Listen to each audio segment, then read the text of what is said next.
connecting is to fuel your morning, right? Give you a little boost of energy with the food, but really to power your pipeline. And if you work with me, you know that I'm all about real numbers, real solutions, real programs, and I'm always listening for what is that buyer or that seller dealing with. Most lenders don't deal with sellers. I deal with sellers because sellers typically become buyers, right? So I'm going to give you a few lending updates because you need to know what's going on in the market. I'll also talk about the market challenges. What's impacting buyers right now? Like what's top of mind? The leads that you send me and the referrals that you give, what kind of creates that sticking point? Why do they stop along the way? So we'll talk about some of those challenges that they're facing. I want to introduce you to my Buy Smart framework. Like this is the way we need to do every single deal going forward. And then loan programs that help you win in today's market, a few tips, and then collect and collaborate as well. A little bit about me. So you saw my shirt, we'll work for loans, coffee, and referrals. That is legitimately me. But just a little bit about me. I was on the corporate side for 15 years with ADP. I know, automatic data processing. We see them on everybody's paycheck. So I was VP of sales for ADP and ran into probably one of those awakening moments during COVID and had that moment like, oh my gosh, I'm home with my family. I know them, I don't know them. My son's about to graduate from high school. Let me prepare this kid so he can be a productive member of society. And do I love what I do? And it was one of those very heavy moments for me. And I submitted my resignation. Didn't know specifically what I was going to do. Didn't know what I was going to turn to next, but I know I needed family. And so that's where I focus. Who do I love working with? I love working with self-employed individuals because they have the hardest time understanding what's available to them, and they often check out, and they often pay too much. And so I want to help them realize that there are other options on the table for them. First-time buyers as well. It's the opposite end of the spectrum. They want to purchase, but have no idea where to start, but they want everything. So you have to kind of pull them back as well. And then investors. Investors are probably the easiest to work with because they already have a model, they have an idea of their spend, and they know specifically how they want to focus primarily. I'm also a trusted partner, evidenced by all of you here today, to focus on smooth, successful closings. If you've worked with me, even when we get down to the wire, my energy is probably like right here when I'm dealing with you. Inside, it's probably on a, we don't even know the number. But I believe in keeping it calm and positive until the end. I mean, and I just say that, and I can't say until, we close because sometimes it bleeds after that as well. But I want to make sure that it's smooth and successful, and I don't like surprises. You know that. You know that. Like, let's deal with those things up front. And then I'm super passionate about making mortgages simple and strategic and stress-free. It's not hard to lend. It's not hard to understand financing. It is difficult to deal with your emotions as you're lending and going through financing. And so that's where I try to keep things stress-free. So what drives me? You heard me talk about my family, that commitment. I have 2 biological children and then 2 stepchildren as well. So our kids range from 26 to 13. I don't have the 26-year-old. The 21-year-old though, so not that much difference. But 3 boys and 1 girl. And so that is my heart, that's my family, that's my passion. I do believe in the dream of home ownership. I think it should be everybody's right. I think it should be everybody's task. I think everyone should achieve it, and I want to help them to get there. I do believe there's a responsibility to educate and inform. So if your clients come back and say, Candice said, or Candice talked me through, or Candice showed me a regulation that, it's because of that educating and informing. I want them to understand what they're doing while they're in it. And then also I believe in the value of partnership and mutual success, because if you're not winning, then I'm definitely not winning either. So that's important to me. And sometimes you will win and I won't, meaning we won't work on the deal together. But if I can help you accelerate that deal somewhere else, better believe I'm doing it and I'm spending the time because of that dream of home ownership and mutual success. So let's get into lending, because everyone loves lending. But I wanted to show you what's kind of driving the market right now. So I don't know if this looks familiar to you or the buzz is going on, but rates are falling. Yes. So look at this 90-day trend. This is where it gets super nerdy. So 90-day trend here, this is conventional, and this is FHA, and I use them side by side because people always think the rate is exactly the same based on the credit score, and they're absolutely not. They're based on the program plus the credit score. But you can see where rates have, were up at 7% like 90 days ago, and then are now falling to 6.5, which is a great dip. It's the lowest that we've seen, which means that affordability has just increased for buyers, and they're not even paying attention to it. They're still calculating it based on, well, so-and-so said the rate's like 7, 8%. Not true. 6.5 before you start buying down. So keep that in mind. There's always that option too. But look at FHA. And a lot of people say, I have the money to put down more, but why would I go with an FHA loan? Well, I would say the difference between a 6.5 and a 6.1 calculated is probably about $200+ per month. So if I'm a buyer and I'm qualified to do so, I'm going FHA and I'm gonna refinance, right, at a later date, if the numbers make sense. But you can see going down to a 6, most loans that I'm doing right now actually are in the 5s because we're buying down the rate. $2,000 more, I'll get you to a 5.75. Like, all of these things are kind of coming together, and buyers are saying, I've been sitting out of the market. I've been listening to my friends. I've been listening to my parents. There's always that influencer, right, coming in and has questions. Are you guys hearing the same thing and seeing the same thing? Yeah. Exactly. So we want to make sure that we spread the word regarding the rates falling, but also we want to make sure that they understand which is the proper program for them based on their affordability. The other question I always get is, what impacts the interest rate? Why does it continue to change? Are we still waiting on the prime rate? Well, prime is what you hear the Federal Reserve talking about, right? Or threats to the Federal Reserve. But talking about, the prime rate. Mortgage rates are a little bit different. They're driven by the economy, number one, so supply and demand. That's just how our economy is structured. It doesn't mean just real estate or housing, it's everything, goods and services. Inflation, is it high, is it low? How much are things costing in comparison to how much do people actually earn? And then the bond market. The bond market is that stable kind of treasury bond that runs behind the scenes that drives high yield savings accounts. So when you start to see those numbers go up, you know that there's an impact on mortgage rates as well. But it's important to know kind of where rates are. There's opportunity for us to have those conversations, but also to help do those quick calculations as they go through. All right, so here are a few guideline updates that I want you to be aware of because they do impact you, and they will impact those rates that you just saw. Number one, the conforming limit for a one property unit for a conventional loan is now $806,000. So keep in mind, even the loan programs have rate caps, loan amount caps. So this is not the purchase price, this is the actual loan amount. So meaning it could still be $1 million home, but at the same time, the max is 806. The other thing that's working for you right now are the credit score models. So on the conventional side, we moved from just using the standard FICO to the Vantage 4.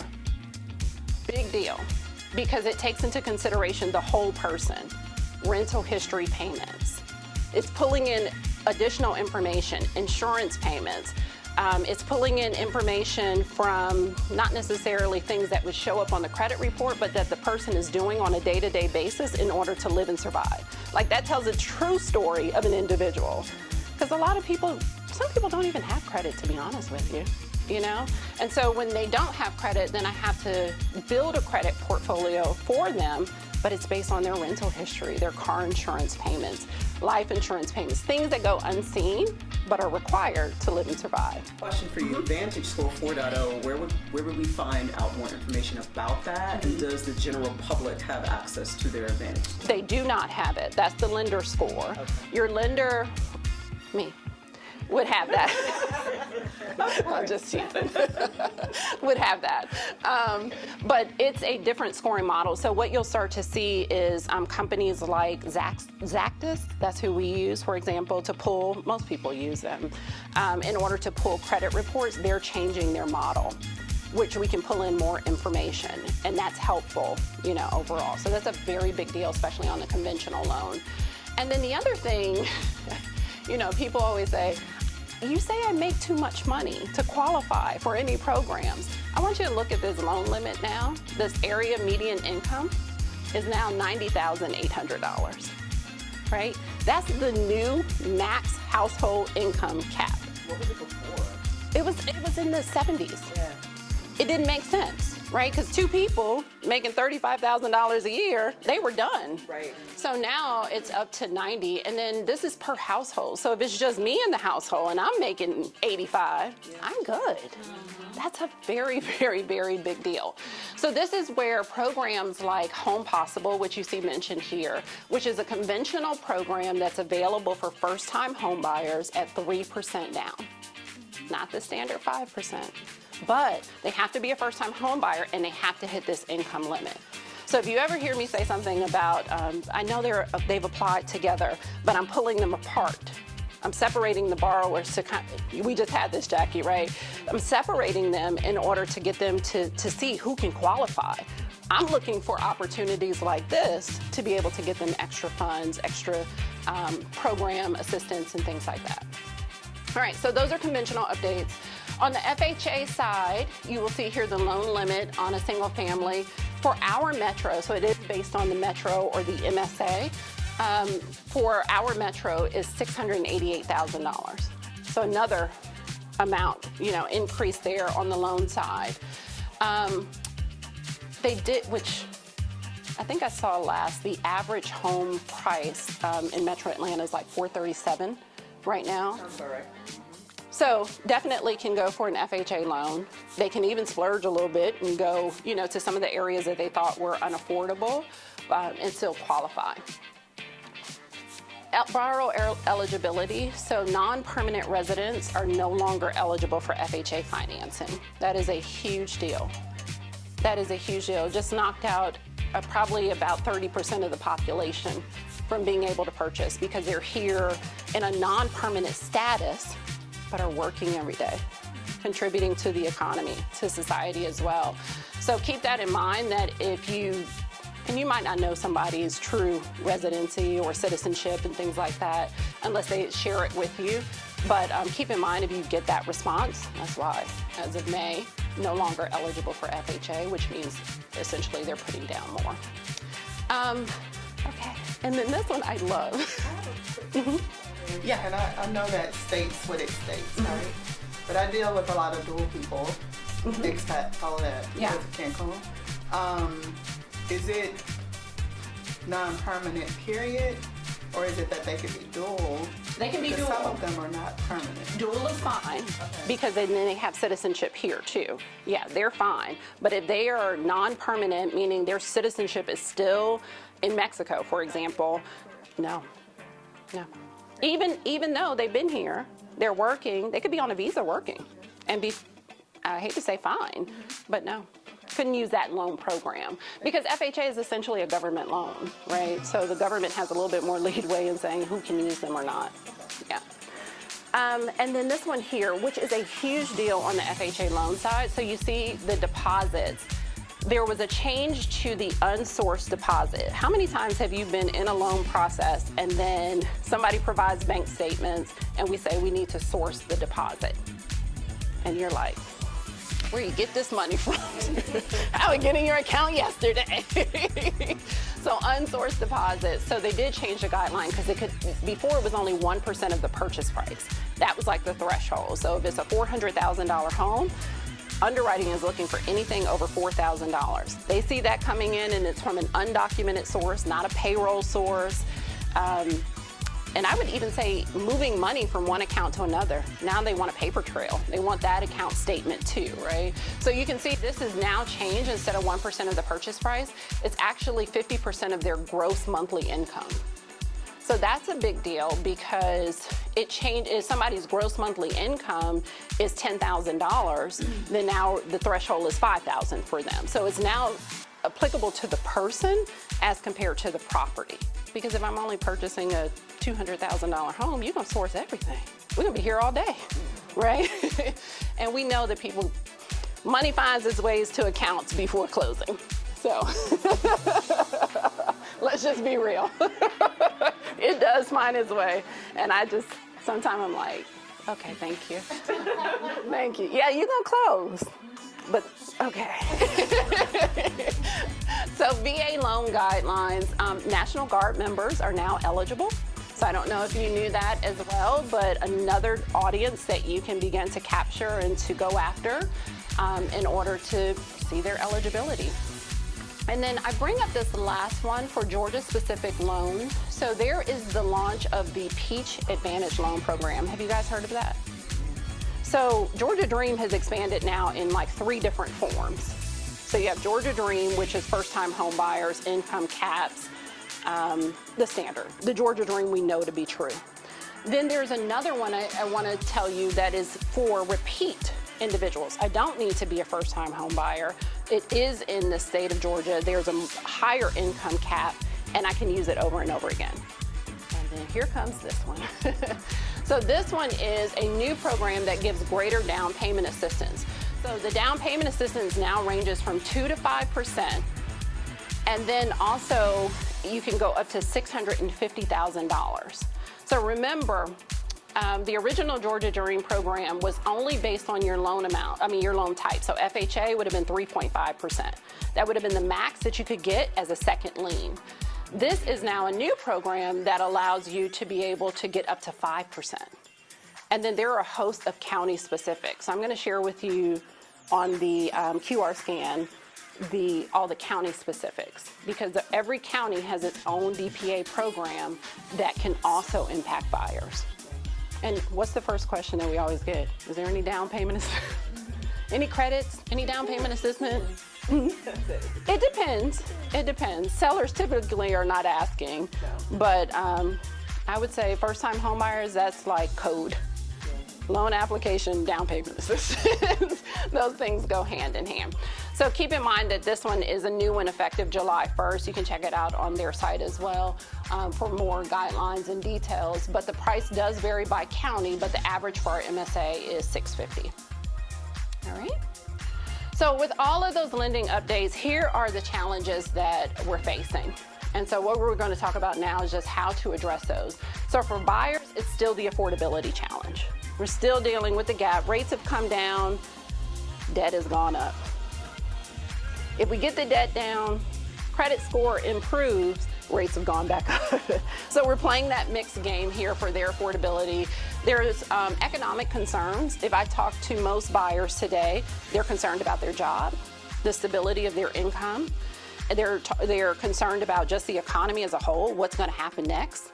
And then they're getting social influence. So we just talked about InvestFest, right? Happening this weekend. There are a lot of intentions and there are a lot of dreams that just happen in that environment. People are hot with, I'm going to do something. This is my year. Maybe I'll do credit repair in order to boost my score, in order to get, before they start doing all of that, our messaging has to be very, very specific, that there are options that are available to you. Don't be influenced by just the social hype. And all of you are on social, I know, and you're always educating and sharing, but I do want you to keep that in mind, just the social influence that's happening behind the scenes.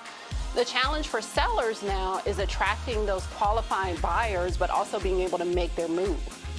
So how do I stand out now? Because there are more buyers that are eligible in the market. And then how do I make my house the house? And I'm not talking about the aesthetics of the house. I'm talking about the financial aspect of the house. And then being able to make the move because I'm selling because I want to go somewhere. So how do you unhook me from this house? I'm going to share with that.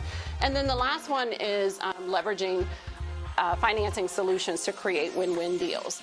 So how do we do that? We do that with the Buy Smart framework. All right, so this is like my baby. This is the, I'll call it the solution that I've created in order to accelerate closing times, remove the unknowns, and be able to give pre-work to a buyer to be able to do exactly what they need to do now so they can prepare to buy later. And so what it does is simplify the process for them. For you, it delivers better prepared clients. So everybody in my database, I'm going back through and we're doing an assessment. Where are you? Why are you? How do you, in order to make it work? And then also we're talking about pre-underwriting conditions, but education behind it as well. So what does that feel like to the buyer and to you? Feels like this. In your home buyer consultations, you're confirming the goals, the timeline. I'm confirming the financial readiness. Invite me to those calls. Let's have that initial discussion to make sure that everybody's aligned and on the same page at the same time. Then we want to, based on what we hear, identify their readiness. Okay, so we got some credit we need to clean up, some debt we need to clean up.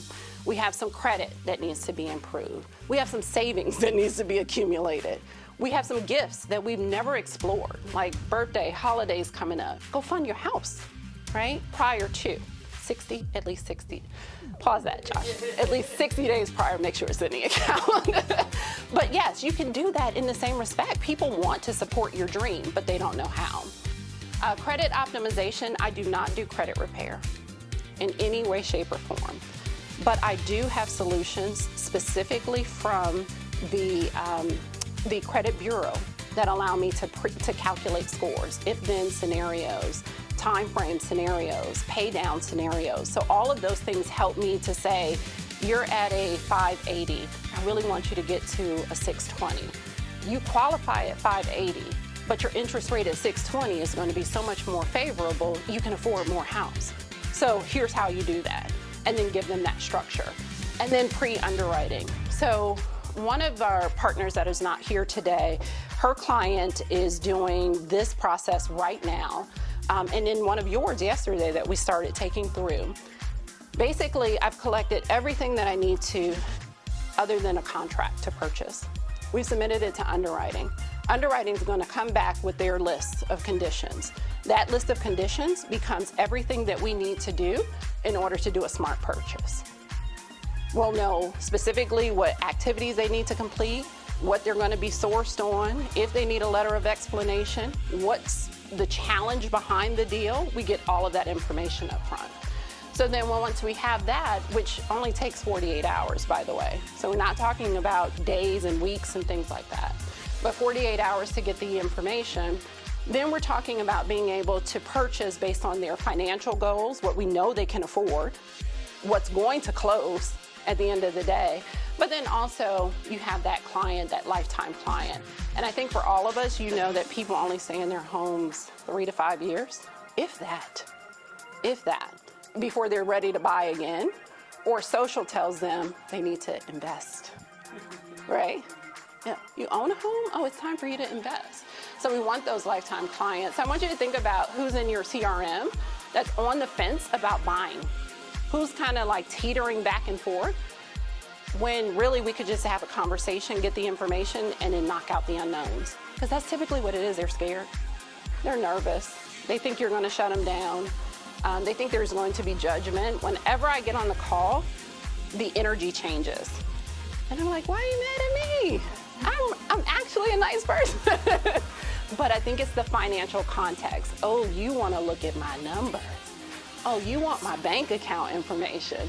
And I tell people all the time, when I look at bank statements, I'm looking at balance, I'm looking at deposits, I'm looking at time frame.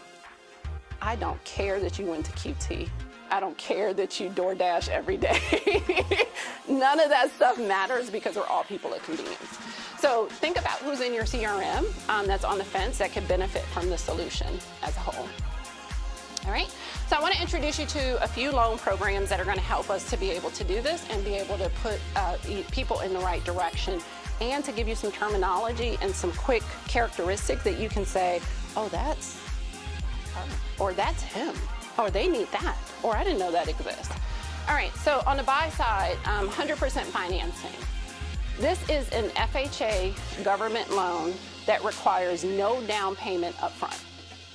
So the only focus is on the closing costs. We wrap the down payment back into the loan.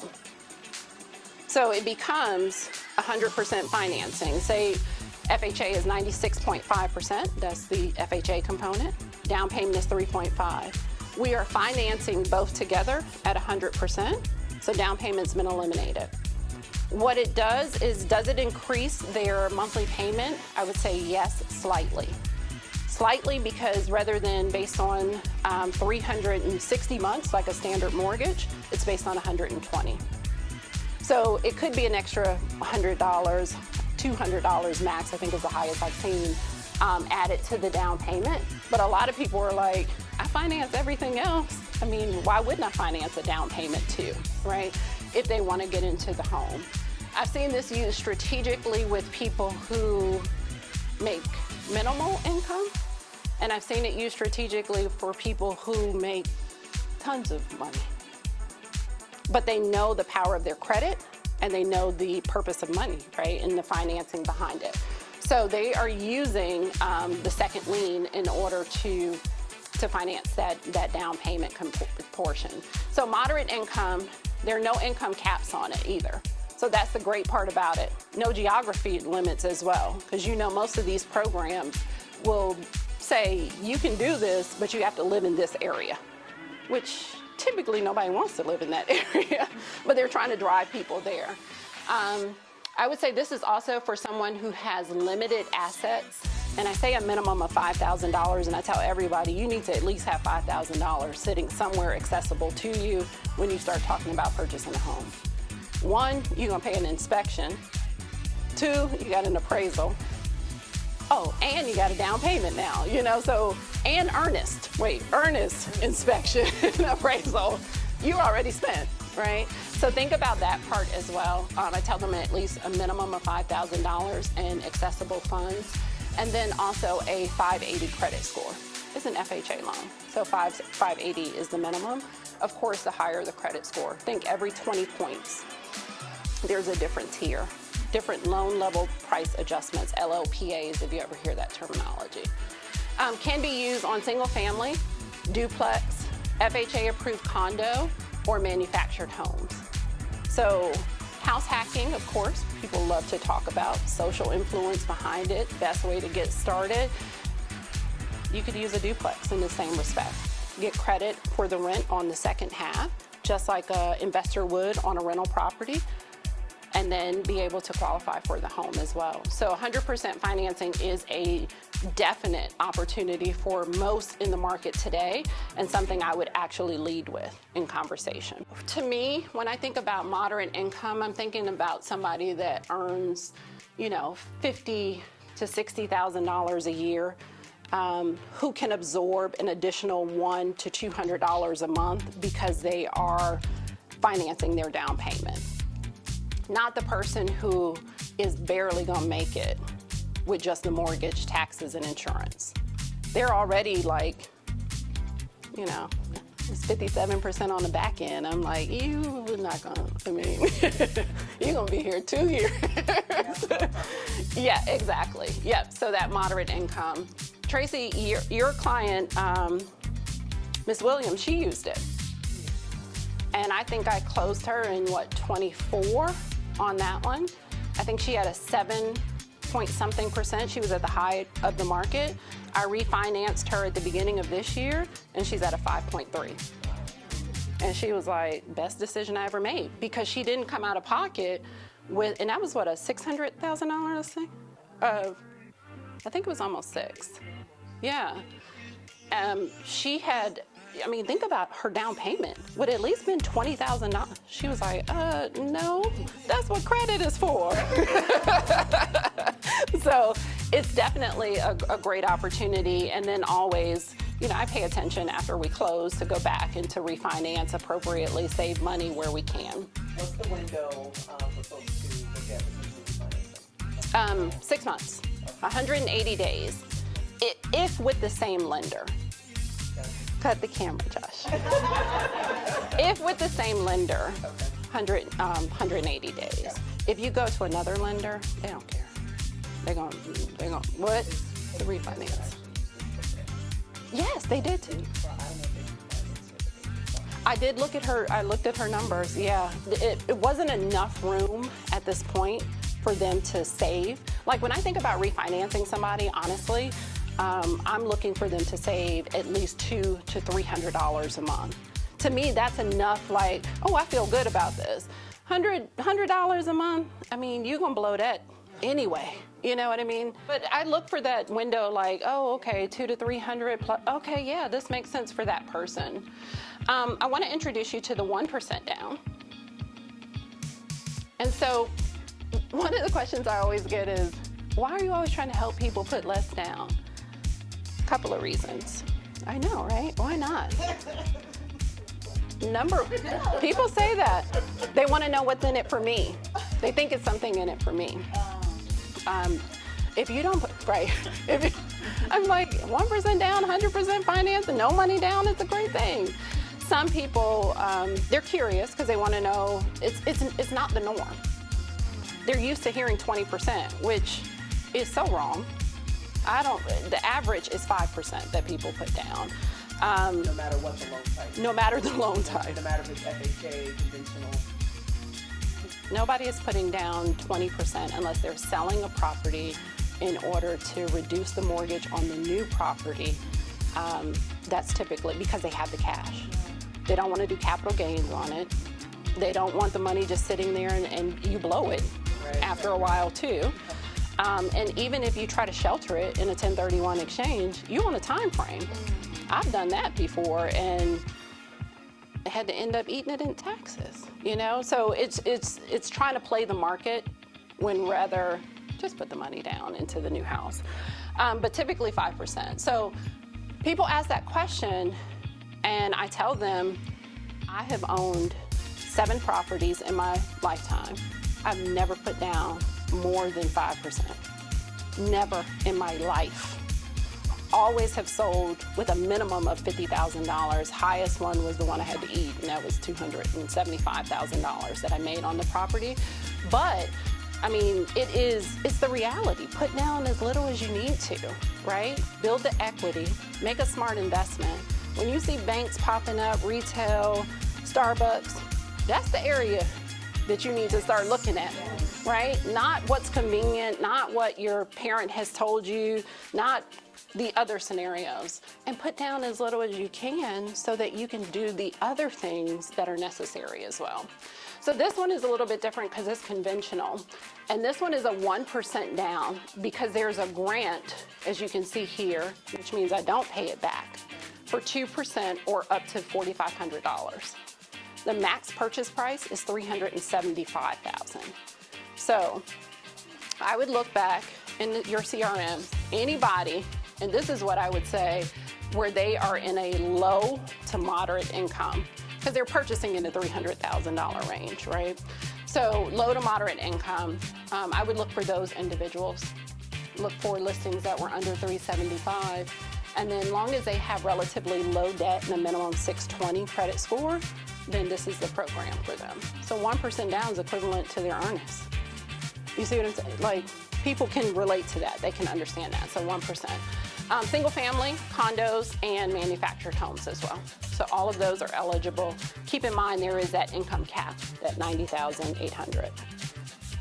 All right.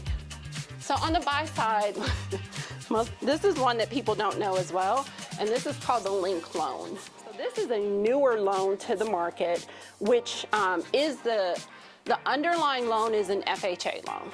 However, it is a shared equitable interest loan, meaning you own it with the government for a 3-year period of time. So it is not a lease purchase because I get the equity calculation in the property. It belongs to me. My name is on it. It is 40 years for financing, so not 30. So my payments are a little bit lower because I'm stretched out over an additional 10-year period of time. It does have a 3-year residency requirement, and it's for buyers who they consider not quite mortgage ready, which is almost everybody. So not quite mortgage ready. It does require ACH payments for their monthly mortgage. So it's not like it's due on the 1st and you're gonna pay on the 15th. It's not that kind of mortgage. we're gonna withdraw on the 5th of every month kind of loan. 600 credit score, 660 for self-employed. Longer loan cycle because it is in coordination with Trio. Trio is the lender that actually does the coordination with the loan behind it, but a 45-day loan cycle. So I want you to think about buyers who are first-time home buyers, self-employed, college graduates, just getting that first job, no job history. Remember, most guidelines are looking for what did you do for the last 2 years to qualify for today. I was in school, right? So now we're pulling in information regarding that. Individuals that are student loan burdened. Well, that's a lot of people. Now, the difference between this loan and a traditional FHA loan is that we have to take the payment that's on their credit report. So we're not assuming a 0.5%, which we typically do on an FHA loan. We're not going in and asking you to go in and get a payment plan that's $50 a month so I have something to document. We have to take what's on the credit report. If you know, like I know, everybody has 0 on their credit report because they've been in forbearance. So it's an opportunity to get those individuals in and not have their DTI inflated. We just had one where the DTI was inflated by, what was it, $1,200, I think, per month because of just student loan calculation, even though she's not repaying it at this time. But by guideline, we have to use it. So another type of program that would be similar. The DTI on the back end cannot be more than 38%, meaning that think about 40% of their gross monthly income goes towards their mortgage and all of their debt. So this is lean debt. This is somebody who is not overwhelmed financially, but just, I don't have all the pieces to tell the full story in order to get started. And then other credit issues, like they've had, I would say a couple of collections that they've either settled in the past or collections that are still outstanding that we need to just have them go in and we take the payment that's listed there, the last reported payment, which could be 5-10 years ago. But it's a great opportunity to get people in the door. They just have to realize that there's a shared responsibility for the property for 3 years, and that there's that residency requirement if they leave prior to, it's a 2% penalty. Meaning they sell the property, they then owe back 2%. What happens after 3 years? It's retitled into their name only. So it's just a titling thing. They don't have to requalify, they don't have to repay, they don't, because it was theirs from the start. And the 3 years really shows like their commitment and them agreeing to have their payment auto-drafted. Yes. It really shows that. It creates the discipline. That's right. It creates the commitment. And if I had anybody that was considering doing a rental or a lease purchase, I would tell them about this opportunity first because they get shared equity. And at the end of the day, that's really what real estate ownership is about. I mean, you live in the house, it's great. But at the end of the day, you want the equity when it's time. When it's time to cash out, you're like, how much? How much? So this is the, on the buy side, it's called the link loan. So I'll send you information on that one. All right, let's talk about on the seller side real quick. So on the seller side, I want to introduce you to the seller pre-lock. So this is an amazing program because look at rates. You saw the 90-day trend, how they're falling. This gives the seller the opportunity to pre-lock the rate for a future buyer. So I'm listing my house today. I want to sell my house. I'm going to lock the interest rate today at 6.1. And then I'm going to market my house. Whoever purchases that house inherits that interest rate, not the interest rate that that it would be 30 days from now or 45 days from now or after I've made 3 price changes to this, to this listing. They inherit that rate. There is a fee. It is $9.95 for the lock. It's reimbursed if they go and purchase with the same lender. So I'm selling, of course. I'm buying, hopefully I'm not renting. I'm selling. Some people do. They've been doing it a lot lately. I think it's a debt issue. I think it's a debt cleanup issue. But yeah, I'm selling, and then if I'm buying, it's reimbursed back to me. And then you can market it in special, in the remarks or comments as special financing. Yep.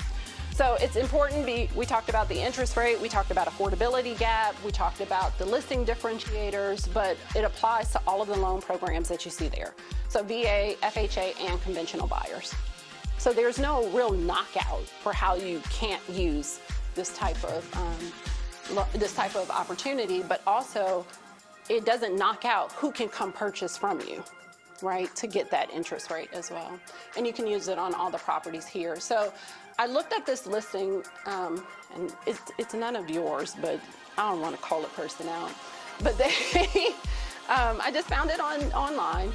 But the list price for the property was $400,000, and it was 37 days on the market. They had done 2 price changes that were equivalent to $10,000 drops.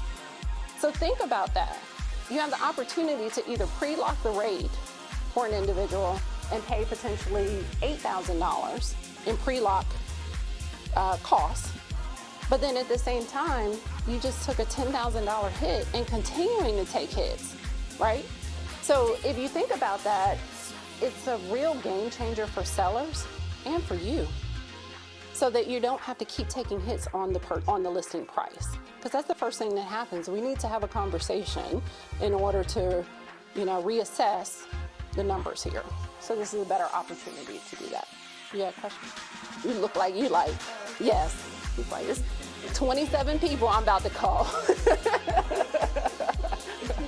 All right. And then buy before you sell. So another listing program. This is another great one for sellers who are ready to make that transition. So it operates similar to a bridge loan, but with a guarantee, right? So you can tap into the equity up to $500,000 of equity in the home. You exclude the payment on the existing home in their debt calculation to purchase the new home. They go shopping with you in order to find that new home. They purchase the home using the equity tap that they just did, pay their down payment, closing costs, everything.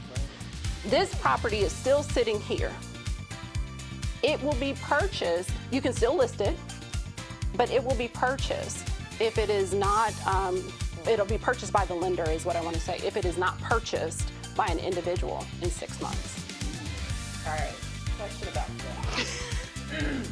Go ahead. So the purchase price by the lender, if it's not over 6 months, what is that purchase price based on? It's the fair market value, and it is predefined before you even go to into your purchase agreement. Right. So it's not a surprise factor at the end, but predefined up front. You did say you were going to move. Yeah. So basically that's what it does. It allows you to tap the equity. It'll give you that guarantee, because think about it, sellers want that peace of mind as they're making that transition.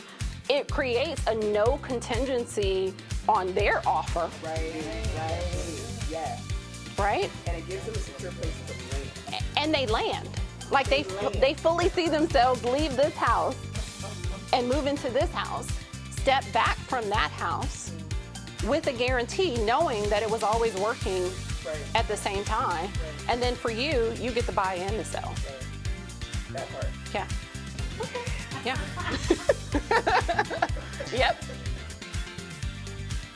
So single family residence, and then condos as well. And I always put that FHA approved caveat in there now. A lot of them are not, and Jackie and I just went through a single unit approval, because we can do that as well, right? So the community may not be FHA approved or has expired, but you can do a single unit. But the HOAs, that's a business in itself. If I ever figure it out, I'm gonna call you. They make it hard. But this is a great opportunity as well for sellers, because that's what's happening, right? Sitting on the market longer, they want to go shop, scared to go shop, waiting on the other offer to come in, have to put in the contingency clause. They're stressed. It takes the joy out, and then after a while, what do? They end up staying. Yeah, just take it off the market. Let me just take it off the market. We'll just stay here. Maybe we shouldn't be going anyway. Whatever it is. The contingency puts them at a disadvantage. Buyers aren't going to want to wait. Exactly. So then they're not going to want to wait 2 months. For you to figure it out. Yeah. For you to find something. So this is a great way to be able to tap in, but also to go shop, keep the energy high, find that property of their dreams, show them that there is an offer on the table for their property currently, still give you the opportunity to list, to market, to get that number or higher, and keep it going. All right, any questions on that? All right, so those are the 5, I think it was. Feedback? Good, good, good. Remember, the challenges we talked about were the buyers being at a disadvantage, right, of affordability.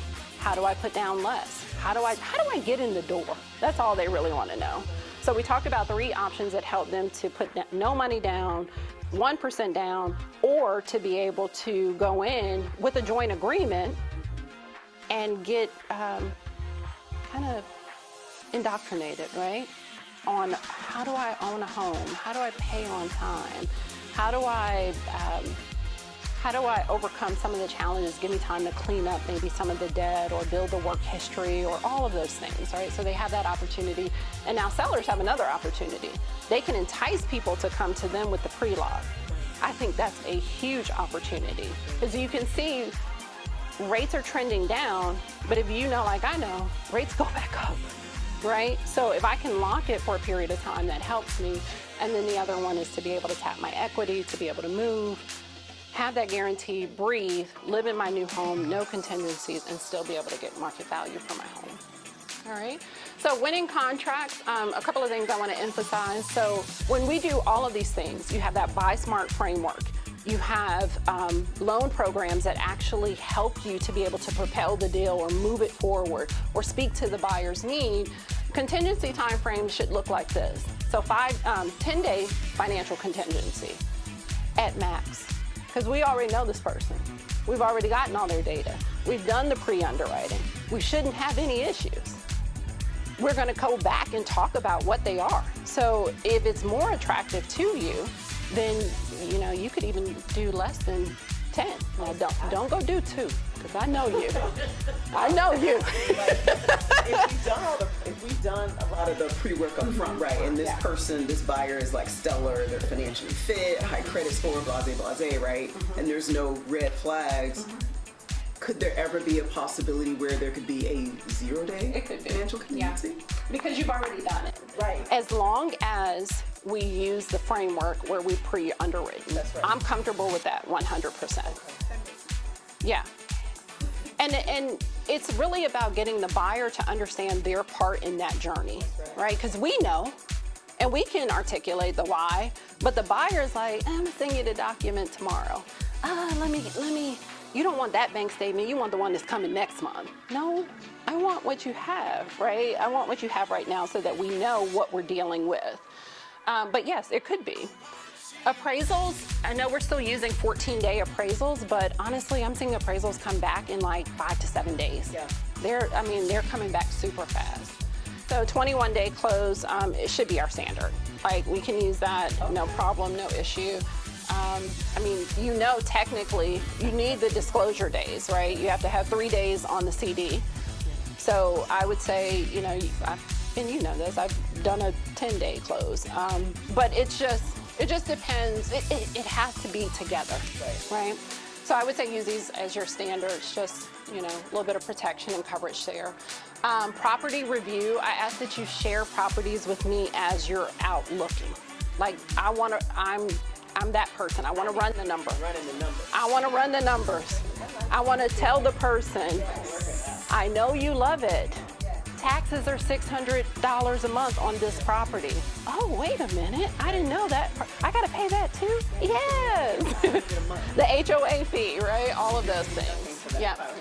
So that way we can check for eligibility. One, what program are we going to use? Because I want to know that immediately. I see the property, I know what parameters it falls in, and I want to be able to talk about eligibility for program, but then that financial clearance. The lender call. Please, please, please include me on your communication to the seller's agent. I want that introduction. Yes. I want the opportunity to speak to them. it's worked wonders. I don't have to pull you back in, and I can talk to them, and they're okay with that. Or sometimes they just want to hear me say, it's good. Yeah. They're good, yeah. I'm excited too. Why are we still talking? Sign the offer. And then remember, we talked about listing the private comments there. Like, please don't leave that blank. Lead to the financing solution. Mention me as the lender that they can come to ask questions about whatever, so that they can get whatever comfort level they need in order to know that, yes, this is a real opportunity. Know that I will never disclose information about the person's finances. I do answer a lot of questions, just yes and no. But I never share anything about their household, their status, their money. Are they qualified? Yes. Have they been through pre-underwriting? Yes. This is beyond AUS approved. So you all know what AUS, automatic underwriting system, automated underwriting. This is beyond that. This is literally going to underwriting after AUS in order for conditions to be approved. So by that time, we know, like, we know who we're dealing with as well.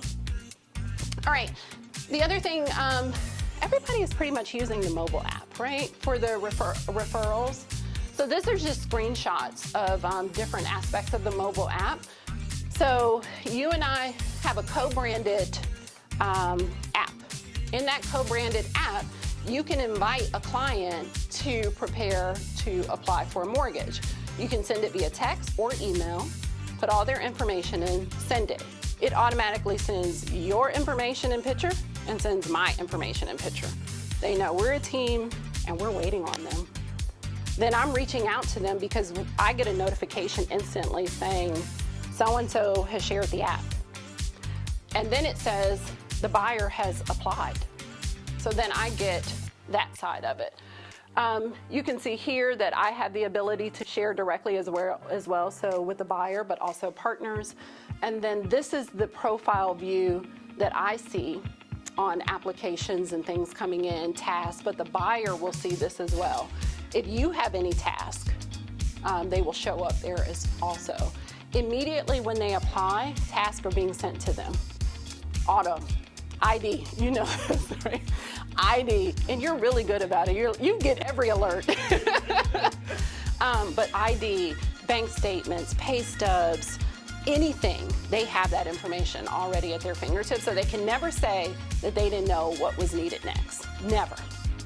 And you can always look and say, you submitted, the application's still in pending status. You didn't even submit it. No, I submitted it. No, you didn't. Yeah, did you hit it, right? So you can see that. I just want to encourage you to use that. That way we can all keep track. And then as they go through the stages of the loan process, you're alert. You get alerts. So for you, for example, with the family that's closing next month, you're getting all of those updates as they went through processing, underwriting. So their next stage you see on there is clear to close, right? So you get to see all of those.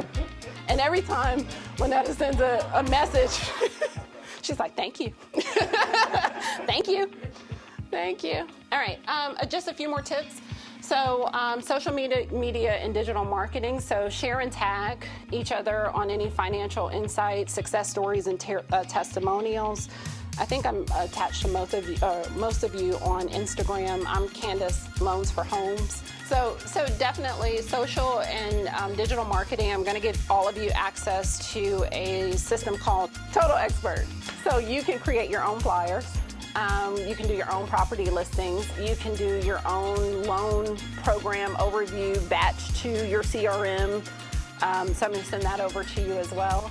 So the goal is just to make it easier, more efficient, and just a click of a button.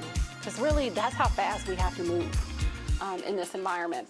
The other thing is hosting first-time homebuyer or seller workshops. I would even say self-employed as well. If you ever want to do that, collaborate together, please let me know. It is a great opportunity to hear the questions that people ask. You know, we know a lot, but then we forget that other people, you know, are doing that as well. Keep it at a time, I would say, no more than an hour. So really 40 minutes of information, because that's all they can really take in. And then a serious call to action. And that helps people to either commit, like the 2 driving marks you always see in my presentations. I'm ready, let's go. Click the link to apply. I need to have a conversation. Like they should be doing 1 or 2 things at the end of those workshops. And then the other thing was that pre-approval. I can't stress that enough, just doing the work, getting everything where it needs to be so that they know, and building their confidence. I think that's the other thing too I'm saying. Buyers, like they want it, it's a dream, but their confidence is extremely low because social influence is telling them that they're not doing it the right way. And they should be doing it either for nothing or they should be doing it another way. And it discourages a lot of people, to be honest. And then they talk to you or they talk to me and they're just like, oh, wait a minute, I should have did this years ago. I just renewed my lease. And like, you want to choke them. You want to choke them. All right, so these are the 2 that I'm doing this month. So I'm doing one on 100% financing. This one always, every time I put it out there, generates tons of registrations. And I do a little bit of promo behind it, but I think people just they see that 100% financing and they know. And then the other one is for self-employed, that one as well. I do send it out to a number of financial planners and also send it to, I would say, some influencers, that always talk about house hacking and things of that nature. So they always drive people to those webinars. I would say on them, registrations, you'll probably get about 50 to 70 people. And then of that, you may get 20 that actually show. I was doing them at 10 o'clock in the morning on Saturdays, and I found that people were still asleep or forget. So now I'm doing them in the evening to kind of capture, still got some energy and attention. Financing freedom is definitely helpful for self-employed because now I'm running through not only what loan programs are available to you, but what your documentation needs to look like now. And then how to prepare. And, a lot of people are grateful for that. They're like, oh, so I don't need to talk to you for 90 days. I don't care what you do. Figure it out. That is all I have. That's all I have. I thank you for spending time with me. I thank you just for being who you are authentically and showing up the way we do as partners, but also for our clients. I don't take it lightly when people purchase. I've sat at tables where people, and I know you have too, where people are crying because nobody knows that they're buying except them and the people in the room. That still gives me chills because they didn't have the confidence. They didn't have the family legacy. They're breaking generational curses. And so for me, that is a privilege to be able to be a part of those opportunities. And then also just to see people mature financially in those moments. Financial literacy is not something that is taught in the education system and oftentimes not discussed in households. And so people are still at very grown ages trying to figure out how to be financially responsible. So I don't take it lightly that it is an honor and a privilege. And I saw this quote and I thought it was amazing. So, and I think this applies to all of us. Your purpose is not the thing you do, it's the thing that happens in others when you do what you do. And so if we keep that true, we can help everyone. And we know that homeownership is not for everyone in that moment, but it doesn't mean they can't benefit from the information to be able to use later. So thank you for being here with me. Thank you. Yay. Oh, thank you.